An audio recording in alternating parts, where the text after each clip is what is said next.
Voces Online Radio presenta Entre Amigos. Tu mejor forma para crecer es a través de la red. Bienvenidos. Hola, ¿cómo están? Qué gusto. Otra vez estamos conectados con ustedes en este programa que es Entre Amigos con el Dr. Córdoba. Les estamos saludando desde la ciudad de Monterrey, Nuevo León. Estamos conectados por medio de Zoom, la plataforma Zoom, hasta la Ciudad de México con el doctor Alberto Agustín Palacios García. El doctor Alberto Agustín estudió en la Facultad de Medicina de la Universidad Nacional Autónoma de México y posteriormente se especializó en geriatría en el Instituto Nacional de Ciencias Médicas y Nutrición Salvador Subirán. Es egresado como jefe de residentes en el 2015. Su práctica privada la ha ejercido en el grupo San Ángel Daline, en el Hospital Médica Sur, Grupo Ángeles y actualmente en el Health Tech por el TEC de Salud. Es profesor de la Cátedra de Materias de Geriatría, Gastroenterología y Cardiología, así como mentor estudiantil en el TEC de Monterrey, Campus Ciudad de México desde el 2016. Su trayectoria como docente comenzó desde el pregrado y recientemente cumplió 20 años como docente. Ha sido reconocido como profesor de excelencia por el Tecnológico de Monterrey. Desde 2024 es gerente médico y de capacitación de los laboratorios Columbia, donde finalmente integró su pasión por la docencia y la divulgación médica con su amor por trabajar con un equipo. Este equipo es un equipo multidisciplinario y creativo de profesionistas. Es originario de la Ciudad de México, es aficionado a la música, al cine y a las cervezas, muy bueno. Y vive en la Ciudad de México con su esposa y su alma gemela, Carolina, y sus dos hijos, hermosos ellos, Regina y Diego. Agustín, muchísimas gracias por estar con nosotros y hablar de este tema tan importante que nos planteas, el bienestar a lo largo de la vida, lecciones aprendidas del estudio del envejecimiento saludable. Muchas gracias, Roberto, por la invitación y estoy con mucho gusto de estar aquí y esperando compartir algo de lo que he aprendido en mi trayectoria profesional y académica, pero también lo que he aprendido de la vida en estos últimos años, especialmente con mi familia, con mis hijos, que se alinean mucho con las cosas que son de mi interés en la especialidad. Entonces se ha vuelto un tema del que me he vuelto muy aficionado de compartir. Fíjate, para el envejecimiento hablaríamos sobre la esperanza de vida, y la esperanza de México, de la vida en México, es de 74.8 años, ¿sí? O sea, 74 años, 8 meses. Y la esperanza de vida en las mujeres es mayor que la de los hombres.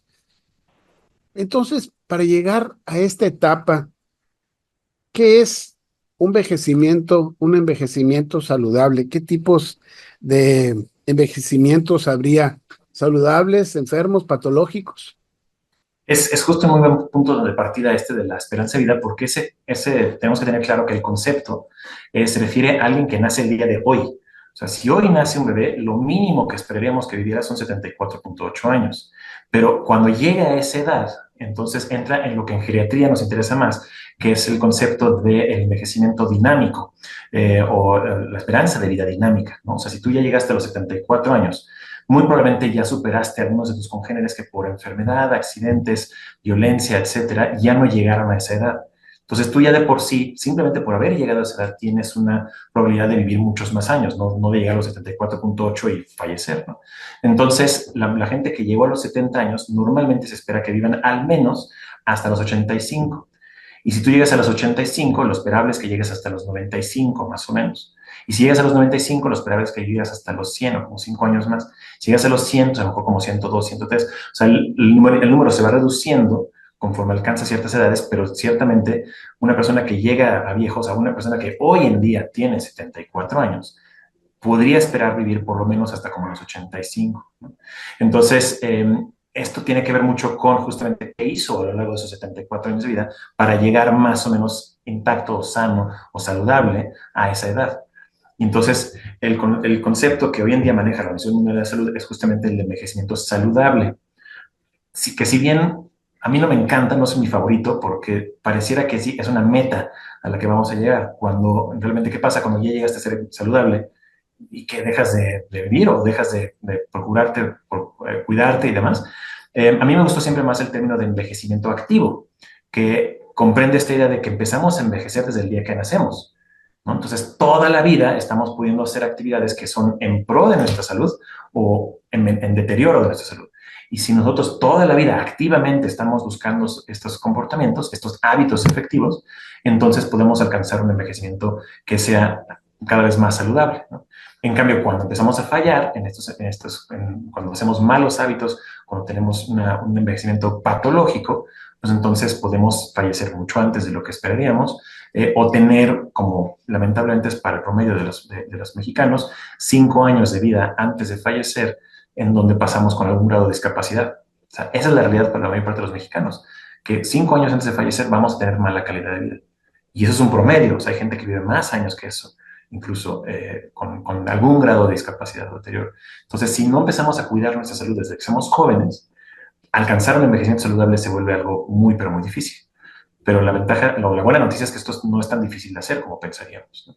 Entonces, Por eso, para llegar a un envejecimiento saludable, debemos de tener una capacidad funcional, ¿sí? así es, así es. Ese es el concepto que el Instituto Nacional de GT está promoviendo más. De hecho, en mis clases en el TEC hablamos mucho sobre esto de la capacidad funcional o la capacidad intrínseca, ¿no? Que justamente es algo que va cambiando a lo largo de nuestra vida. Y muchas veces puede ser por acciones propias nuestras que nos afectan nuestra capacidad intrínseca, pero también pueden ser cosas que nos pasen y que estén fuera de nuestro alcance, ¿no? O sea, como nivel socioeconómico, exposición a infecciones, enfermedades, genética, ¿no? O simplemente un accidente o algo. Pues hay cosas que no podemos prevenir, pero sí hay cosas que, entendiendo la capacidad que tiene cada quien, pues podemos de alguna manera manejar. Y a pesar de tener enfermedades o tener alguna condición de salud, aún así tener un envejecimiento en buena medida saludable, a pesar de nuestra mala salud, entre comillas, ¿no? Sí, Porque si no, la idea está peleada con tener enfermedades cuando uno es viejo. sí, entonces la capacidad funcional podría ser aprender, moverse, crecer, la toma de decisiones, ¿no? Porque esto sería muy importante eh, para la situación de un envejecimiento saludable, el poder entablar una relación. Así es, así es. Y de hecho, esto es algo que les quiero comentar cuando hablemos un poquito del estudio de Harvard, que me parece que es tan iluminador, que justamente nuestras relaciones sociales en muy buena medida dictan y promueven el nivel de felicidad que tenemos a lo largo de nuestra vida, y especialmente hacia la edad de adultos mayores. Y si tenemos eso, pues eso resulta nuestra motivación para comer mejor, hacer ejercicio, ir a ver al médico, etcétera. O sea, nuestra vida social, al final, es la que dicta en muy buena medida qué tan saludables somos. Fíjate qué interesante está esto sobre poder nosotros tener movilidad, entendimiento, deseos de progresar, de aprender, porque esto nos va a mantener en una forma saludable. ¿Cuál sería un envejecimiento patológico entonces? El envejecimiento patológico se entiende como el de una persona que carece de los elementos que incluso la Organización Mundial de la Salud considera como salud, ¿no? O sea, es física, es emocional, es cognitiva, es social, ¿no? Y es hasta económica, ¿no? O sea, todos esos factores pueden influir. Entonces, si yo tengo fallas o huecos en cualquiera de estas áreas, entonces mi envejecimiento va a ser patológico. O sea, yo voy a vivir mis últimos años de vida o simplemente la tercera edad, mi edad de adulto mayor, con sufrimiento, con dolor, con enfermedades, con discapacidad, con idas frecuentes al hospital o a la consulta, con menor capacidad de goce, ¿no? Con menores actividades cotidianas que yo pueda desarrollar solo o mayor dependencia funcional y con menos actividades lúdicas o lo que conocemos como actividades avanzadas de la vida diaria, que es la meta que uno quiere como un muy buen parámetro para decir qué tan saludables somos, es que somos capaces de hacer cosas que son para nuestra propia diversión, para nuestra propia, incluso educación o conocimiento, o alguna actividad incluso económicamente activa. Esas se consideran actividades avanzadas y son las primeras que se pierden cuando uno tiene algo de deterioro en salud o en envejecimiento, ¿no? Y pasamos a mantener apenas las actividades, las actividades como más intermedias, que son y las de relacionarse con la gente y demás, pero que no nos dan algo, o sea, simplemente son nuestra capacidad de interactuar en una comunidad, ¿no? La capacidad de salir de la casa, de contestar el teléfono, de lavar la ropa, de manejar nuestros gastos. Son cosas que son necesarias para vivir, pero que no nos nutren, no nos dan felicidad. Y más abajo de esas están las básicas, las actividades básicas de la vida diaria, que son las que son esenciales para sobrevivir. Entonces, a medida que vamos perdiendo capacidad física, capacidad intrínseca, nos vamos quedando con las puras actividades básicas. Y eso es una vida muy indigna. O sea, es una persona que apenas está sobreviviendo, no realmente viviendo. Entonces, la meta son esas actividades avanzadas. Y así es como sabemos que llegamos a un envejecimiento saludable. Entonces, puede haber distintos factores, como tú ya mencionaste, para que esta capacidad intrínseca no sea del todo bien llevada a cabo por la persona y caer en un envejecimiento patológico. Exacto, y no depende solamente de tener alguna enfermedad o de haber sufrido algún accidente o tener alguna condición congénita o inclusive de su situación económica. O sea, depende de cómo nosotros respondemos a esas cuestiones. O sea, uno puede tener una enfermedad avanzada y aún así tener actividades avanzadas de la vida diaria. O sea, ser capaz de disfrutar una salida con la familia o un día festivo, o capacidad de platicar, interactuar con otras personas, de escribir, de escuchar música, de cantar, quizás de bailar, a lo mejor, aunque sea en silla de ruedas, o sea, todo se puede hacer, digamos, si uno tiene la motivación, si uno tiene el gusto por hacerlo. Entonces, aun cuando uno puede tener cierto grado de ese acondicionamiento físico o de enfermedades o de comorbilidades, eso no debería de imposibilitar las actividades avanzadas de la vida diaria. Pero en quienes sí lo hace es en quienes han perdido las ganas de vivir, ¿no? O sea, están tan desmotivados que ya no están buscando hacer algo con su vida, o sea, disfrutar sus días. Y entonces empieza lo que se conoce como el síndrome de deslizamiento o el failure to thrive, que es alguien que empieza a deteriorarse su salud y nunca puede recuperar, ¿no? Aunque se mejore de alguna enfermedad o algo así, nunca recupera el estado basal en el que se encontraba y solo sigue bajando y bajando y bajando y bajando hasta que eventualmente fallece. En promedio en este país, 5 años después. 5 años después de que empieza con un envejecimiento patológico. Ahora, Exacto. ¿qué tanto influye la familia para el bienestar o tener un envejecimiento saludable o patológico? En general incluye bastante, pero depende mucho, y esto es lo que también los de Harvard encontraron, que depende de qué tan positivas son esas relaciones. O sea, si tu relación familiar es muy positiva y tienes un gran grupo de familiares, como suele pasar en México al menos, que nuestras familias son grandes, tenemos familias extendidas, y las relaciones en su mayoría son positivas, son apapachadores, son motivadores, nos divertimos con ellos, convivimos mucho, entonces esa familia te puede ayudar mucho a tener este envejecimiento saludable. Pero si en cambio tu relación familiar es muy pobre, ¿no? Estás distanciado con muchos familiares, tienes pleitos o peleas encontradas con algunos de los miembros de tu familia, especialmente los más cercanos, los más importantes, pues esto puede condicionar mucha soledad, mucho aislamiento social y por lo tanto mucho deterioro funcional y todo el envejecimiento patológico. Pero claro que también se puede de alguna manera manejar si tomas una segunda familia, tus amigos, ¿no? Entonces, si tus amigos alcanzas a rescatar varias relaciones positivas, cercanas, sólidas, que mantienes por mucho tiempo, eso incluso puede ayudarte a manejar una mala red social familiar, por ejemplo, o viceversa.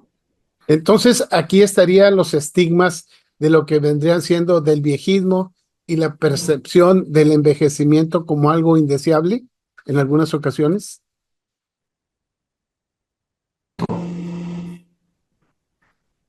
Ahí está, ya regresaste. Se cortó un poco. Te mencionaba Sí, de lo que tú mencionaste, que tenemos esto. Aquí cabría lo que viene siendo el estigma del viejismo o de lo que viene siendo la percepción de un envejecimiento como algo indeseable. pues sí, de alguna manera sí, ¿no? El viejismo es el término que utilizamos a la discriminación a un grupo de personas por su edad, ¿no? También se le puede llamar edadismo cuando se aplica para personas más jóvenes o de otras edades, pero en general cuando se aplica a la tercera edad le llamamos viejismo o ageism en Estados Unidos. Y es esta idea de que ser viejo es equivalente a ser enfermizo, a estar decrépito, a estar ya más cerca de la muerte que de la vida, a no tener utilidad, a ser un estorbo, etcétera, etcétera.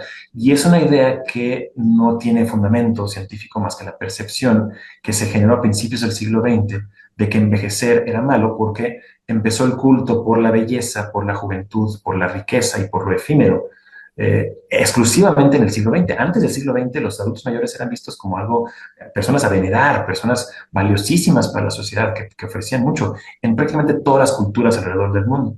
Pero a partir del siglo XX, especialmente en el mundo occidental, empezó esta tendencia a discriminar a los adultos mayores. El problema es que las personas que empezaron esa tendencia a inicios del siglo XX ahora son ellas mismas adultos mayores y se volvieron el objeto de su propio desprecio.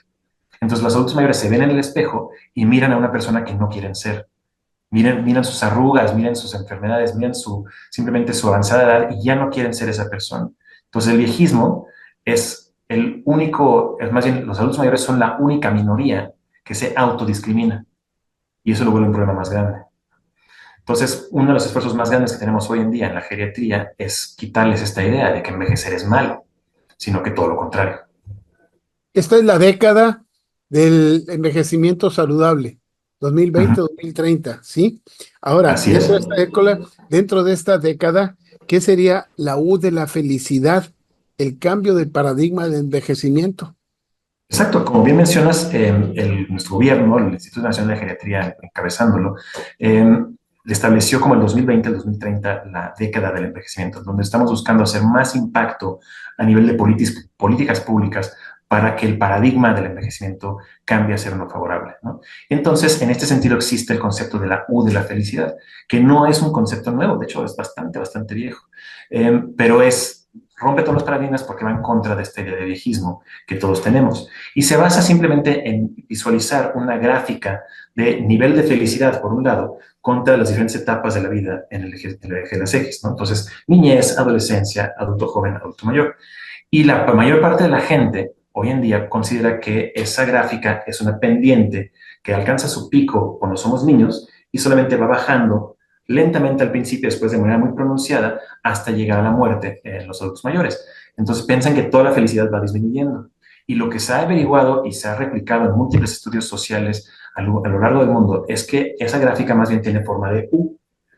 El pico inicial ciertamente es en la niñez, porque los niños no tienen un concepto tan formado de abstracción y no tienen preocupaciones económicas, no tienen responsabilidades, viven en el presente, todo lo aprovechan, todo lo disfrutan y aparte viven rodeados, idealmente, viven rodeados de amor y de felicidad. Entonces es muy fácil para un niño alcanzar niveles muy altos de felicidad, inclusive en las peores circunstancias.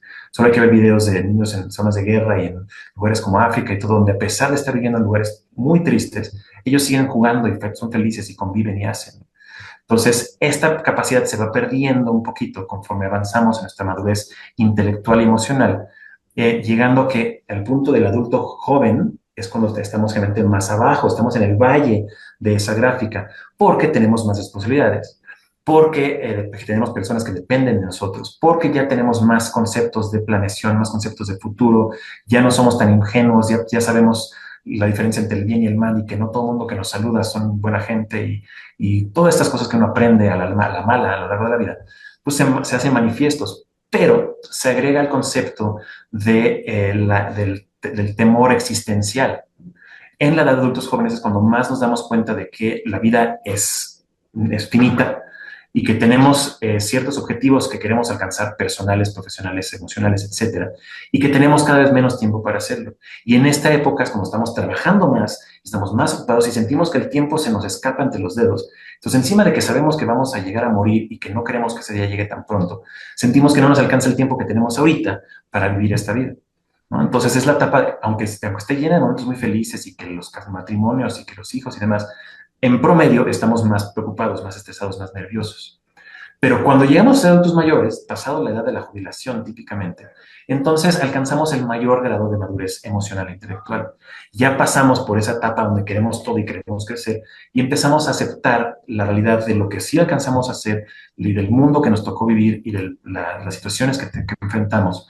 Y empezamos a apreciar lo que logramos a lo largo de tantos años de vida y empezamos a vivir más nuevamente en el presente, pero ya no de manera ingenua, sino más bien de manera muy agradecida, de sé lo que tengo, sé lo que valgo, sé lo que hice, sé quiénes son mi círculo de amigos y de familiares más cercanos en los que puedo confiar y con los que quiero pasar mis días.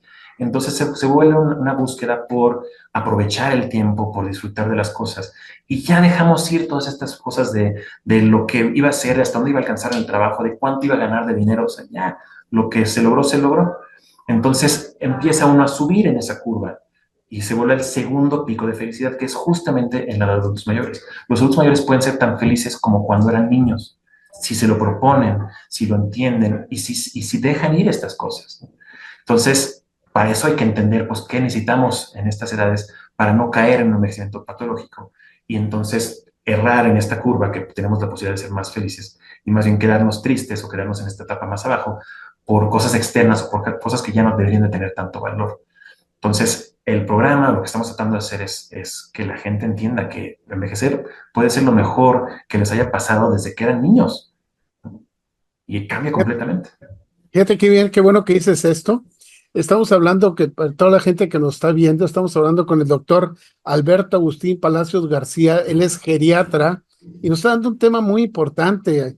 Alberto, tú dentro de tu profesión como geriatra, ¿has visto esta curva que empieza a aparecer cuando tú tienes la consulta con tu gente?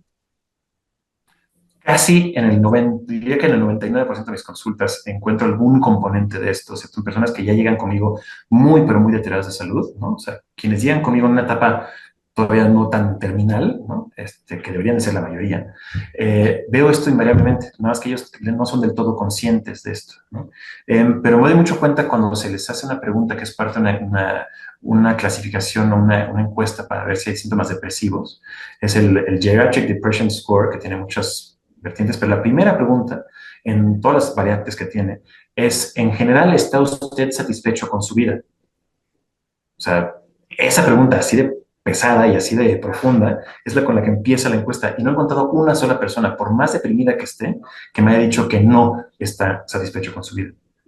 Pero si le hiciéramos esa pregunta a alguien de 30 años, 20 años, 40 años, 50 años, no estoy tan seguro de que el 100% contestaría que sí están satisfechos. Entonces, esa fue como mi primera luz de, wow, esto, o sea, esta pregunta es tan difícil de contestar, tú la contestas sin parpadear. Sí, sí, estoy satisfecho, ¿no? ¿Por qué? Porque ya hice, porque ya tienen esa madurez intelectual y emocional que nosotros no tenemos todavía, ¿no? Entonces, ahora sí, si les agregamos pues enfermedad y discapacidad y cosas mal tratadas, mal manejadas, etcétera, pues entonces claro que puede haber muchos niveles de tristeza, pero justamente la geriatría lo bonito que tiene es que uno ataca los diferentes síndromes geriátricos y las enfermedades que tiene el paciente y con poquito que mejoremos cada una, mejora exponencialmente la calidad de vida de cada persona.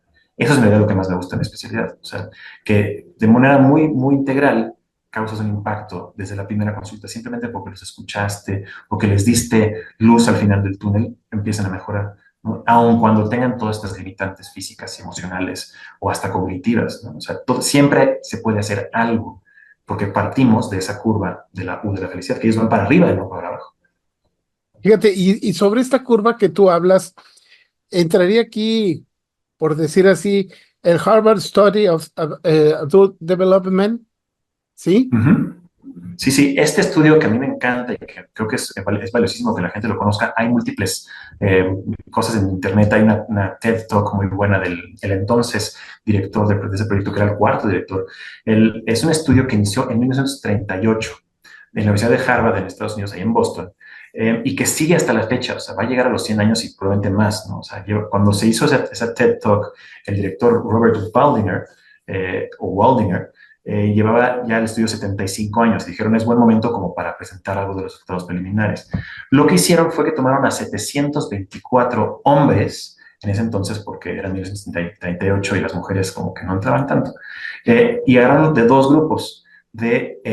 Los primeros, o la primera mitad de hombres eran personas que estaban en segundo año de la Universidad de Harvard, estudiando a cualquier carrera, y los demás eran personas que eran niños de Boston, que venían de las zonas más pobres, sin agua y sin luz inclusive, ¿no? Entonces, si han visto videos y todo, eran gente en condiciones paupérrimas, ¿no?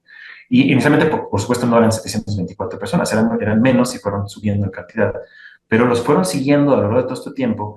Varios entraron a la Segunda Guerra Mundial, varios crecieron, tuvieron trabajos, algunos fallecieron antes por diferentes motivos, pero lo que les investigaron fue qué hicieron de trabajo, cómo fueron sus vidas personales y cómo evolucionó su salud a lo largo de sus vidas con encuestas cada 2 años, cada 2 años, cada 2 años, cada 2 años. De ahí salieron personas que eran abogados, doctores, pero también albañiles, también gente que tiene trabajos más cotidianos que nunca hicieron en la universidad. Salió un presidente de la República de los Estados Unidos, no sé, nunca dicen quién, ¿no? Pero salió un presidente, salió un alcohólico, salió un esquizofrénico, salió gente que ascendió la escala social brutalmente y gente que cayó, ¿no? Y todo esto lo estuvieron investigando y luego les agregaron estudios de sangre, estudios de neuroimagen, hablaron con los hijos de los integrantes originales y luego con los nietos y ahora con los bisnietos. En el 2016 todavía siguen vivos más de 60 de los originales, mayores de 90 años. Ahorita más información. En 2006 entraron las esposas de los hombres del estudio original y las esposas de los hijos y los nietos, o sea, ya se incluyeron mujeres, y pues, fueron recopilando toda esta información y presentaron sus conclusiones. Y las conclusiones, la verdad es que fueron muy, muy interesantes. Y el principal mensaje, que ahorita te platico un poquito, quizás con más detalle, pero el principal mensaje es esto de la socialización, de que el componente número uno que se asociaba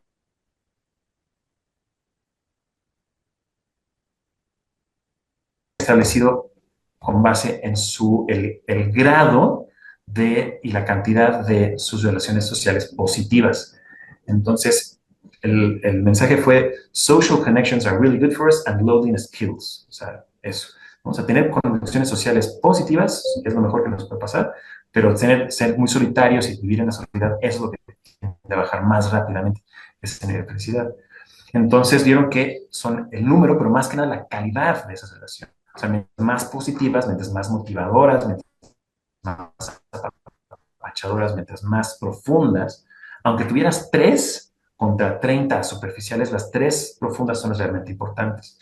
Y como en todo, lo positivo mata lo negativo. O sea, puedes tener muchas relaciones negativas en tu vida, pero las rescatas con las positivas que tengas.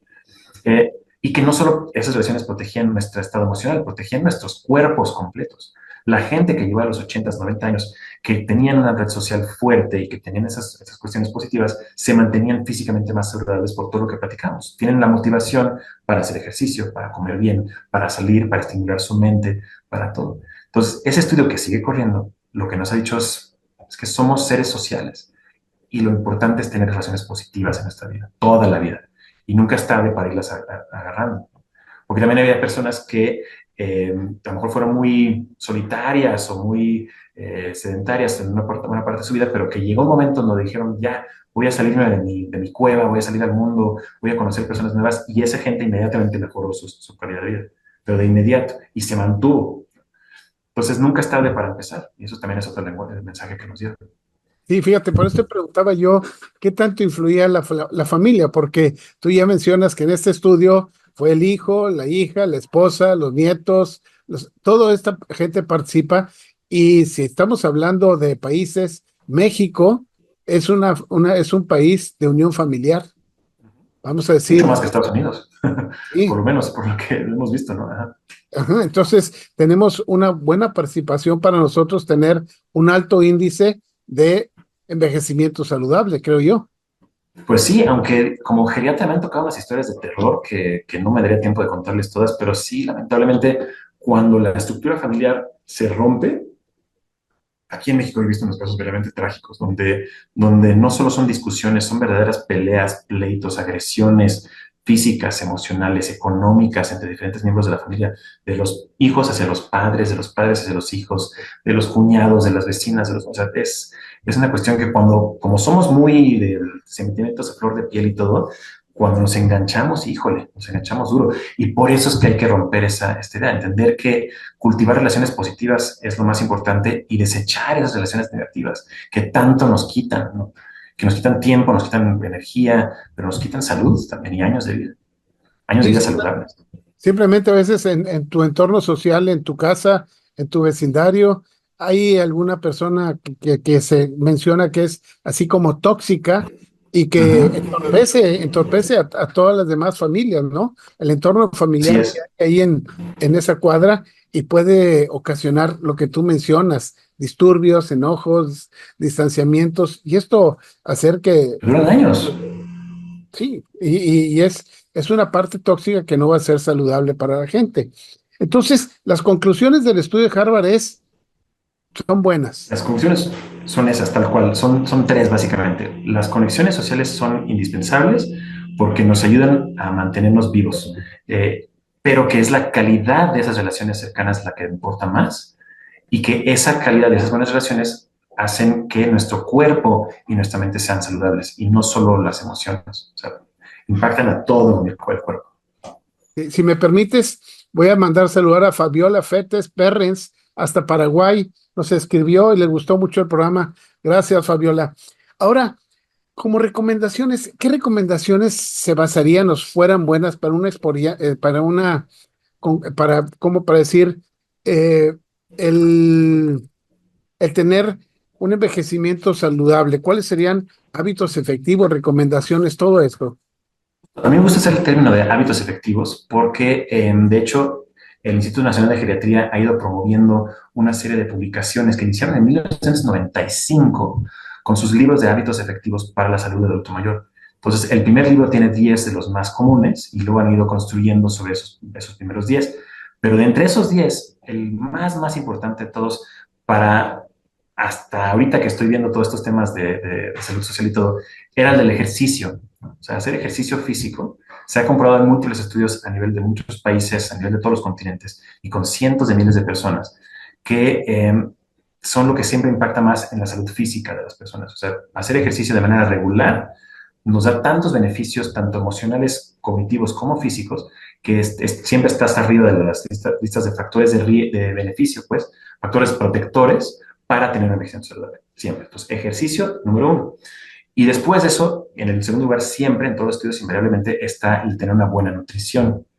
Y aquí es curioso porque antes lo entendíamos como algo más general, pero justo de 1995 para acá, en los últimos 30 años casi, pues la investigación se ha enfocado muchísimo al papel de la microbiota intestinal y cómo esta influye en nosotros y nosotros en ella. Entonces, de hecho, gran parte de lo que hago aquí en el Laboratorio de Columbia está enfocado en esta línea que me cayó como anillo al dedo, porque son conceptos que ahora explican tantas cosas que antes decíamos como por costumbre, ¿no? O sea, sí, la nutrición es buena, pero ¿por qué? Porque a través de una buena nutrición mantienes una buena microbiota intestinal. Y la microbiota intestinal, estas trillones de bacterias que tenemos en el cuerpo, que son más bacterias que células humanas, en una relación de 1.3 por cada una de nuestras propias células, tenemos una bacteria, ¿no? Y esas tienen su propio genoma que pasan información, que se comunican de esta manera con el mismo cuerpo. Entonces tenemos el eje intestino-cerebro, tenemos el eje intestino-corazón, el eje intestino-pulmón, el eje intestino-riñón, el eje intestino-sistema inmune, ¿no? O sea, la inflamación que se puede producir crónica de bajo grado, que es uno de los componentes fundamentales del envejecimiento patológico, el vivir en un estado de inflamación constante. Eso en muy buena medida también está controlada por la microbiota intestinal. La microbiota patológica pues genera inflamación, genera estrés oxidativo, que todo el mundo sabe que eso tiene problemas para la salud, genera tendencia no solo a problemas gastrointestinales, pero tendencia a problemas de todos los demás órganos, cognitivos, cardiovasculares, pulmonares, renales, hepáticos, todos están afectados por esta inflamación crónica. Pero si cambiamos esta microbiota intestinal patológica por una saludable, es decir, fomentamos a través de la ingesta de fibra, de proteínas y de probióticos específicos diseñados para mantener esta microbiota saludable, entonces podemos revertir el fenómeno de la inflamación crónica de bajo grado, podemos mejorar nuestro sistema inmune, podemos mejorar nuestra cognición, nuestra salud cardiovascular, nuestra salud renal y pulmonar, solo a través de estas bacterias que producen metabolitos que entran a la sangre desde el intestino grueso y que llegan a todo el cuerpo y nos dan estos beneficios que tratamos de buscar en medicamentos y en múltiples tratamientos cuando se obtienen de la dieta, ¿no? O de una microbiota saludable. Entonces, ese componente no se puede dejar de enfatizar, ¿no? Y lo que sigue de todo eso, que ya ahora sí van variando entre en qué lugar acaban ocupando, tercer, cuarto, quinto lugar, ya son recomendaciones mucho más pues, intuitivas, ¿no?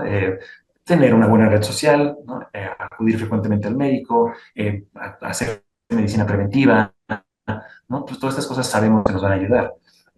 Saber manejar sus enfermedades, tomarse bien los medicamentos, controlar los dolores, no dar nada por hecho y no pensar que por viejo debo de sufrir ciertos achaques, sino que si me siento mal, comentarlo con un profesional de la salud, ¿no? Estas cosas ya se vuelven evidentes y son secundarias, ¿no? O sea, en primer lugar necesitamos ejercicio y una microbiota saludable, entiéndase como una nutrición balanceada. Y fíjate, Y para ser felices, ahí sí, donde el retorno, la red social es el número uno. Pero para envejecer saludablemente son esos dos. fíjate esto que mencionas tú de la microbiota, en nuestra época ya es más factible nacer por cesárea que nacer por parto. Se menciona que en el transcurso del bebé por el canal vaginal adquiere de la flora bacteriana de la mujer, de la mamá, microbiota para fortalecer su tránsito intestinal, su cuadro, su aparato respiratorio, y con esto evitar las posibles enfermedades gastrointestinales muy comunes en los bebés o respiratorias. Pero en Entonces, general para todo, se nos prepara para todo entonces, esa microbiota que adquirimos de nuestras madres, sí. entonces, esta microbiota puede ser alterada en el transcurso de nuestra vida y llegar a tener alteraciones en nuestra vejez y con esto influir en algunos estados que pudieran ser enfermedad, que pudieran ayudar a sentirse mal, y la microbiota en estas personas, en los adultos, va a ayudar, como mencionas tú. Así es, así es. Básicamente hay que entender que la microbiota intestinal o microbioma que tenemos en el cuerpo es una huella digital, es única y exclusiva para nosotros. Adquirimos ciertos microorganismos cuando nacemos, adquirimos otros a lo largo de esta vida, dependiendo de lo que hacemos o dejamos de hacer, pero sí es algo que se puede modificar en mayor o menor grado, porque claro, no podemos hacer cambios dramáticos a 38 trillones de bacterias, ¿no? O sea, podemos hacer cambios sutiles que a la larga se vuelven cambios importantes, pero sí, se puede cambiar, se puede perfeccionar. Y entonces es este concepto de que nacemos por vía vaginal, adquirimos una microbiota de por sí saludable. Si amamantamos, obtenemos las azúcares que consumen esas bacterias saludables en el cuerpo y que el cuerpo no digiere, ¿no? Entonces, por eso la leche materna tiene un papel también importante ahí. Entonces, si nacimos por cesárea y nunca tuvimos leche materna, o sea, y pura fórmula, pues ya estamos en desigualdad de circunstancias contra un bebé que nació por parto vaginal y que sí fue amamantado durante los primeros 6 meses, idealmente, pero idealmente hasta los primeros 2 años, ¿no? Pero bueno, si eso no se consiguió, a partir de que empieza con la dieta normal, la dieta, o sea, empezar a comer cosas aparte de leche, entonces podemos influir en que su dieta sea saludable, pero eso puede ser difícil hacer si vivimos en condiciones de pobreza o si en la casa en la que vivimos pues no tienen este concepto y todo el mundo come muy mal, pues nos vamos a comer igual de mal.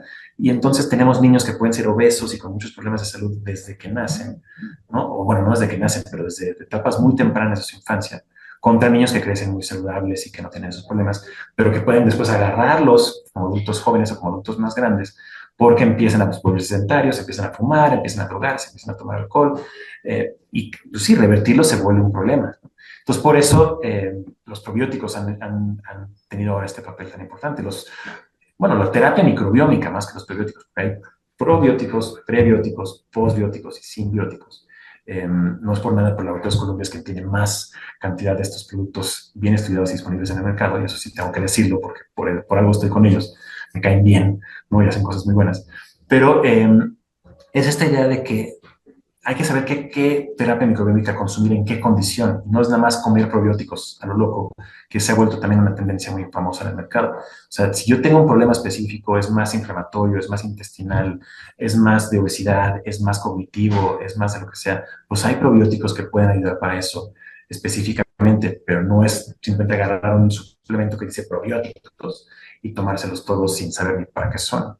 Entonces, como en todo, o sea, es una herramienta adicional, pero que bien dirigida puede hacer el cambio muy importante en alguien que ya tiene una disbiosis y que le está causando consecuencias, a que alguien que tiene una eubiosis y que vive bien. Y solamente para redondear esa idea, o sea, cualquier enfermedad que uno pudiera tener, diabetes, hipertensión, cáncer, una infección adquirida, lo que sea, va a sufrirla más alguien que tiene disbiosis intestinal que alguien que tiene eubiosis. Entonces, nunca es tarde otra vez para mejorar la microbiota.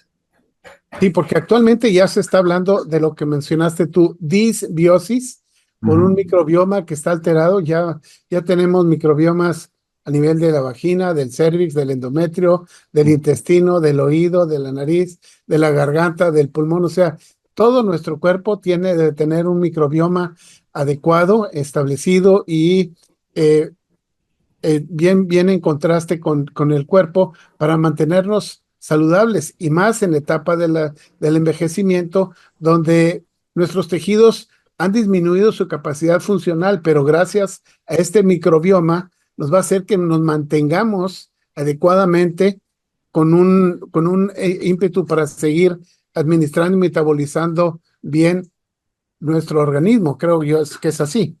Sí, de hecho, es una forma muy buena de verla. O sea, la microbiota o microbioma en general es el único órgano de nuestro cuerpo que realmente no envejece.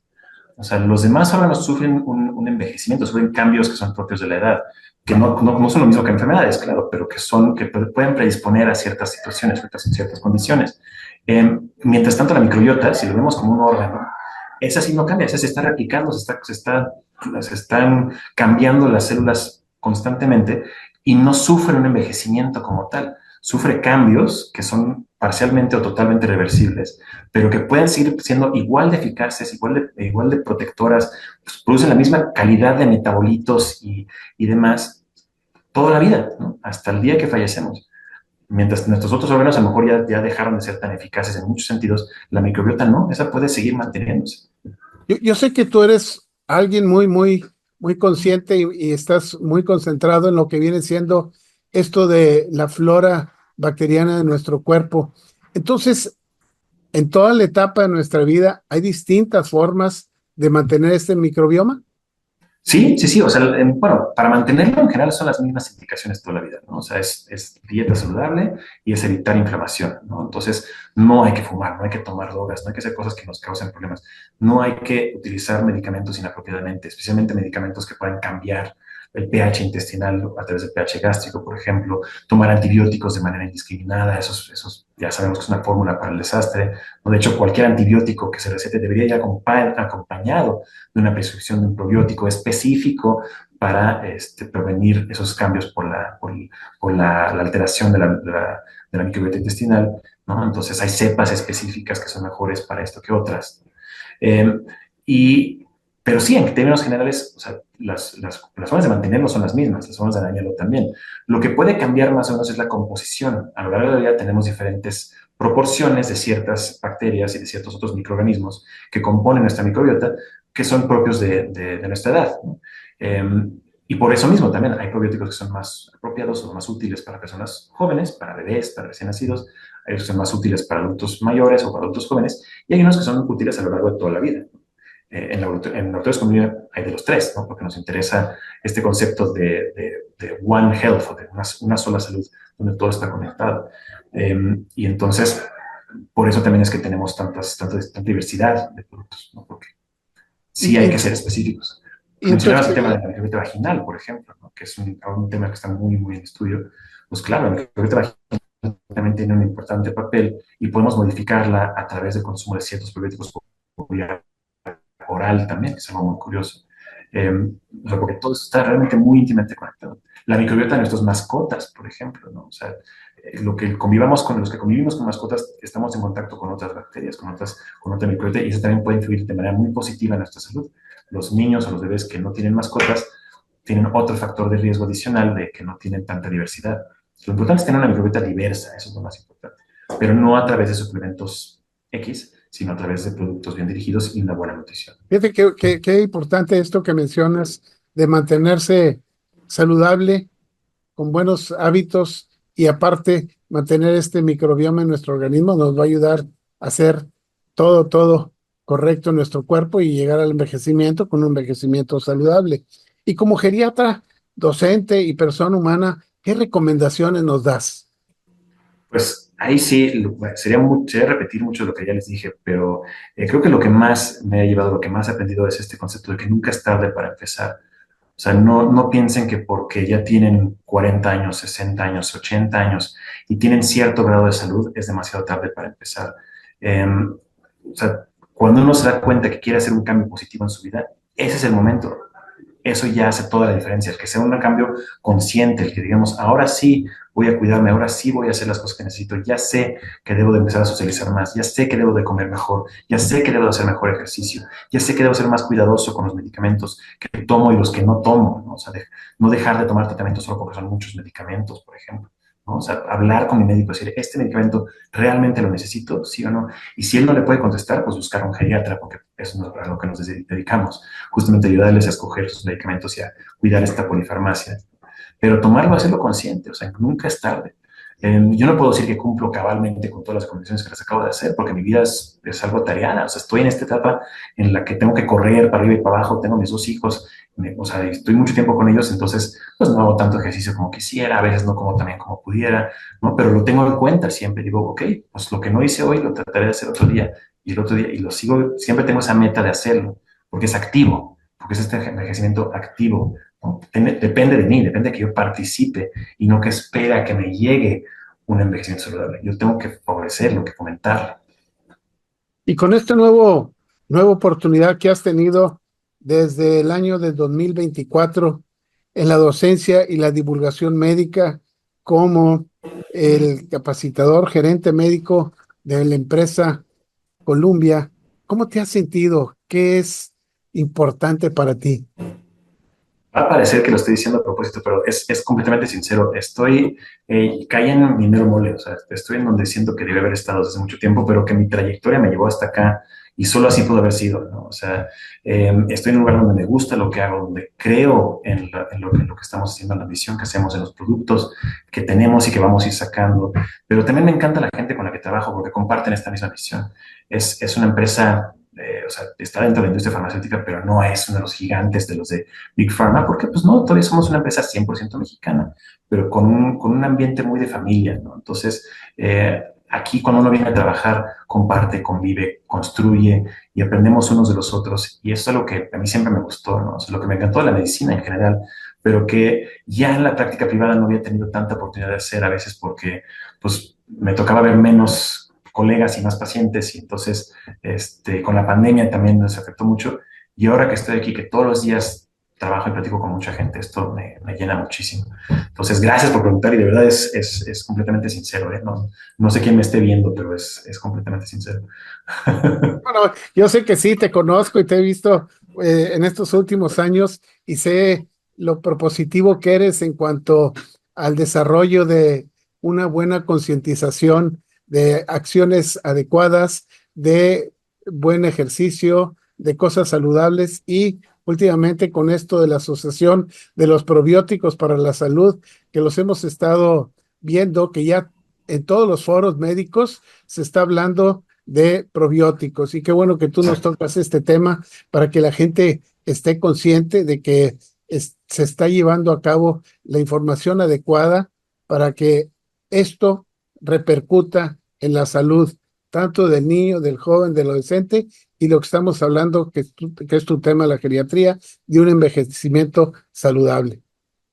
Sí, es, así es. Y que, de hecho, qué bueno que lo mencionas, porque tengo que decirlo, el gremio médico hemos sido los más lentos en adoptar este concepto, ¿no? O sea, la sociedad internacional, la que más ha llevado la divulgación de este concepto, la ISAP, la International Scientific Association for Probiotics and Prebiotics, tiene ya casi 30 años o más de existir. Y ahí hay microbiólogos, hay veterinarios, hay biocientíficos y hay médicos, ¿no? Pero todos están de acuerdo en que los médicos hemos sido los más renuentes a aceptar esta realidad, ¿no? O sea, y hay muchas explicaciones para ello. De hecho, hay un libro muy bonito que estoy leyendo que se llama ¿cómo? We Are Multitudes, o algo así.